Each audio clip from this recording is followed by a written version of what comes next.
오늘은 우리 먹방 요정 정훈이의 20년 지기 친구 로즈를 모셔보았습니다. 짠하고 반갑습니다. 반갑습니다. 짠. 짠. 이 로즈. 안녕하세요.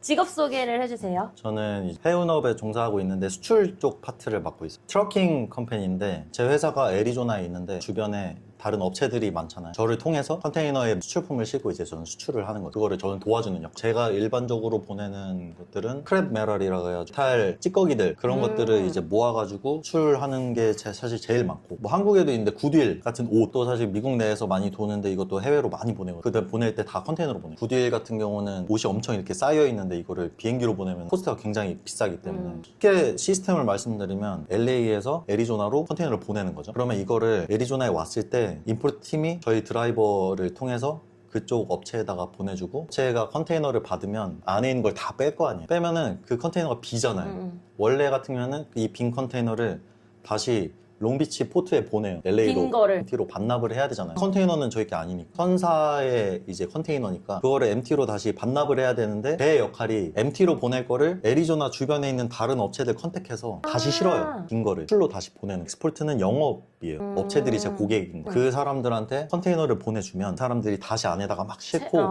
그리고 문 닫고 이 컨테이너를 다시 이제 LA로 보내서 컨테이너가 다시 해외로 쭉 가서 뭐 유럽도 가고 한국도 가고, 쉽게 말씀드리면 트러킹 컴퍼니니까 배달하는 사람들이 고객한테 배달을 시키고 또 그 배달 완료가 됐을 때 그 빈 컨테이너를 또 채우는 것까지가 이제 하는 역할인 거고. 맞아요. 근데 우리나라에도 그런 회사들이 많이 제가 알기로는 있는 걸로 알고 있어요. 고속도로 다니다 보면은 컨테이너 싣고 막 왔다 갔다 하는 트럭들 많잖아요. 다 트러킹 컴퍼니가 하는 거니까. 미국 회사긴 하지만 한국계 미국 회사라서 그래서 한국 고객도 굉장히 많은. 이 직장에서 일한 지 그래도 좀 됐잖아. 이제 한 3년. 내가 알기로는 성악을 전공을 했었고, 네. 그리고 이제 미국에 공부를 하러 갔잖아. 그럼 미국으로 공부를 하러 갔을 때 이런 직업을 염두에 두고 전공을 선택을 한 건지, 그러니까 어떤 공부를 했고 어떻게 이 직업을 갖게 됐는지. 저는 음악을 했었으니까 거기서 저는 졸업을 하고 성악을 계속 할 거면 독일로 유학을 가려고 했었고, 처음 그게 아니면은 이제 미국으로 가서 경영 쪽을 좀 공부를 해보고 싶었어요. 경영 쪽을 공부를 해서 공연 기획이나, 저는 제 성향상 나가서 뭘 이렇게 하는 것보다는 좀 이렇게 뒤에서 서포터 역할처럼 이렇게 좀 이렇게 해주는 게 성격상 더 맞다고 생각을 했거든요. 경영을 먼저 배우려고 했었어요. 어학연수도 하고 조금 향상된 영어 실력으로 갈 수 있는 학교를 이제 애리조나 주립대학, 거기 글로벌 매니지먼트라는 국제 경영 학교를 다니면서 거기에 있는 한인교회를 제가 가게 됐어요. 지금 회사 다른 부서의 이제 매니저님이 그 교회도 다니고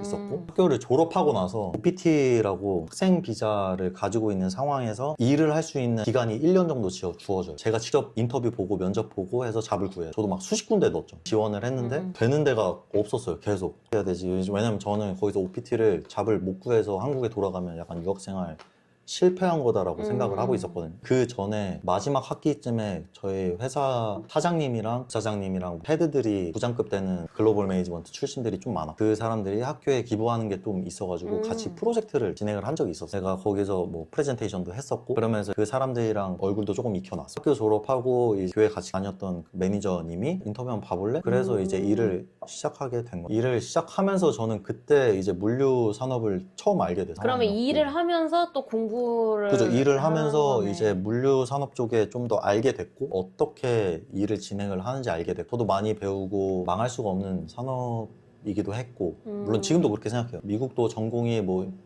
인터내셔널 트레이드라고 해서 국제 무역 전공이 따로 있어요.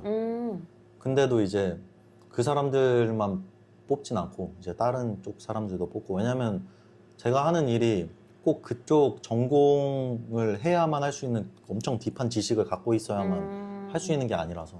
해외 수출업이라는 직업에서 정확하게 하고 있는 일, 주된 업무들. 제 업무, 제가 뭘 하는지, 그냥 콜 받아주는 거죠.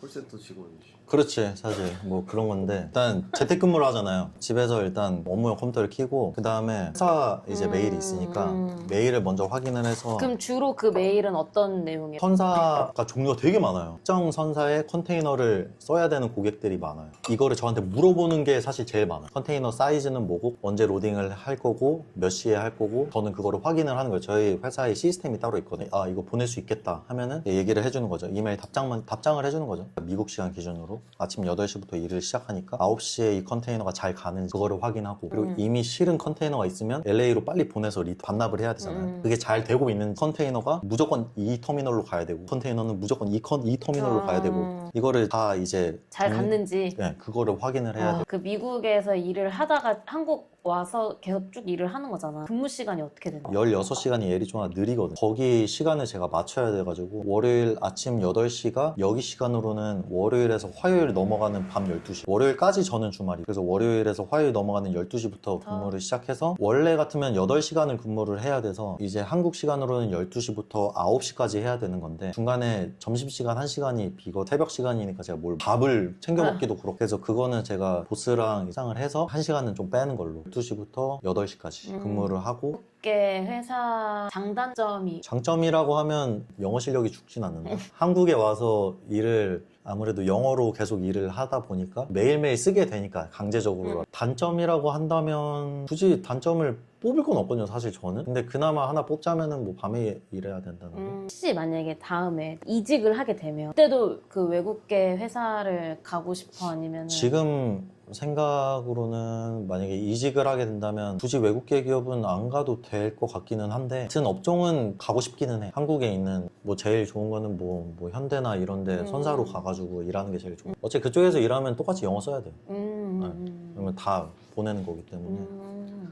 그래서 그쪽에서 일하는 게 사실 이직한다면 제일 베스트긴 하죠. 밤에 일하다 보니까 제가 급여가 좀 높은 편이거든요. 그래서 그거를 제가 주간으로 일을 하게 되면 그 페이를 똑같이 맞춰줄 만한 회사를 찾기가 사실 힘들어요.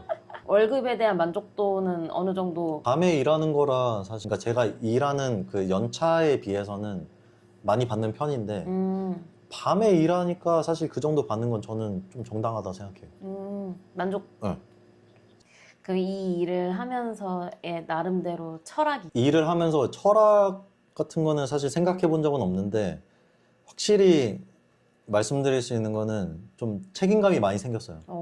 시작부터 끝까지 담당을 해야 완벽하게 끝나는 업무기 때문에 지금 업무를 보면은 제가 뭔가를 하나 놓쳐버리면 이걸로 인해서 다 좀 뒤틀리니까.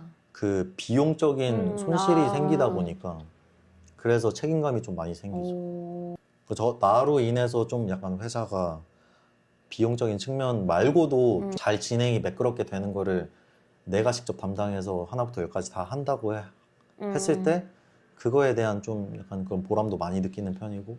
사람을 대체할 수 있는 그런 AI 기술이 나온다면 이 직업의 미래는 어떨 것 같아? 그러니까 그거에 대비했을 때? 제가 지금 일하고 있는 부서는 AI의 도움은 받을 수 있을지언정 대체는 못할 것 같고 학교를 다니면서 프로젝트를 저희 회사랑 한번 진행을 한 적이 있어요. 그것도 어떻게 연이 돼가지고 제가 지금 일을 하고 있는 거기도 한데 그 프로젝트의 주된 내용이 뭐냐면 향후 10년에서 20년 뒤의 미래 이 트러킹 컴퍼니는 어떻게 발전을 할 것이고 어떤 좋은 아이디어가 있을 거고 그때 제일 많이 얘기가 나왔던 게 트레일러 자동화 시스템 드라이버가 대체가 될 수 있겠다. 뭐 메일 확인을 하고 중간중간에서 제를 연결을 해주고 그런 일들은 어쨌든 사람이 통화를 해도 사람이 해야 되는 거고 그렇죠. 사람이 조율을 하는 거니까 그거는 어쨌든 AI가 할 수 없는 대체되기가 아무래도 힘들지 않을까 싶기는 해요. 전망은 아직까지 괜찮다 생각은 들어요. 그러니까 이런 직업이 있다라는 것도 어떻게 보면 이제 이 기회를 통해서 알게 된 건데 젊은 친구 쪽 공부를 한 친구들이 고민을 하고 있다면 이 직업에 대해서 해주고 싶은 얘기. 저는 이 직업이 미래는 굉장히 밝다고 생각은 해요. 이게 물류 산업이란 게 미래가 절대 어두운 산업이 아니거든요. 그렇기 때문에 관련된 뭐 트러킹 컴퍼니도 마찬가지고 저는 추천할 만한 직업이기도 해요. 회사를 어떻게 검색을 해야지 이 회사에 이런 면접도 있고 그런 걸 어떻게 알 수가 있어요?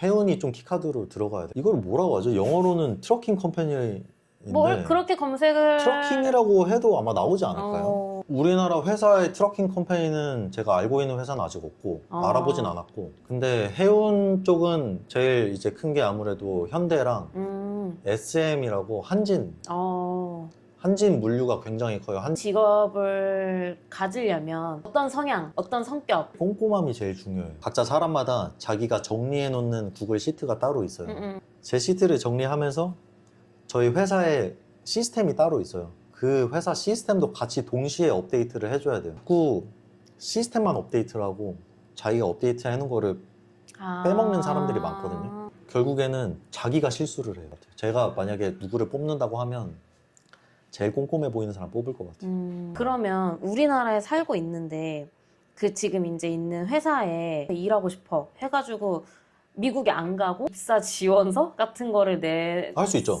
아무래도 회사에서는 재택근무하는 사람들보다는 현장 직접 현장에 나가서 실무로 일을 하는 사람들을 더 선호하죠.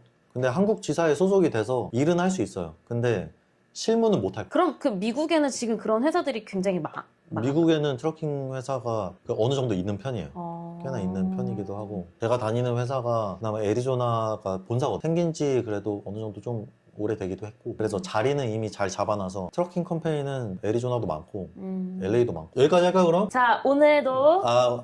직업에- 술을 안 먹고 있었네. 직업에 대해서 알려주셔서 감사합니다. 저희는 오늘 로즈가 좋아하는 양념치킨을 먹으며 해운 수출업에 대해서 이야기해보았는데요. 해운 수출업에서도 수출 운반에 관련된 외국계 회사에 다니고 있는 로즈의 이야기를 들어보았습니다. 글로벌 매니지먼트, 국제 경영학과, 외국계 회사 시스템이나 트러킹 컴퍼니에 대해서 궁금하신 점이 더 있으시다면 댓글로 남겨주세요. 오늘도 시청해주셔서 감사합니다. 감사합니다. 감사합니다.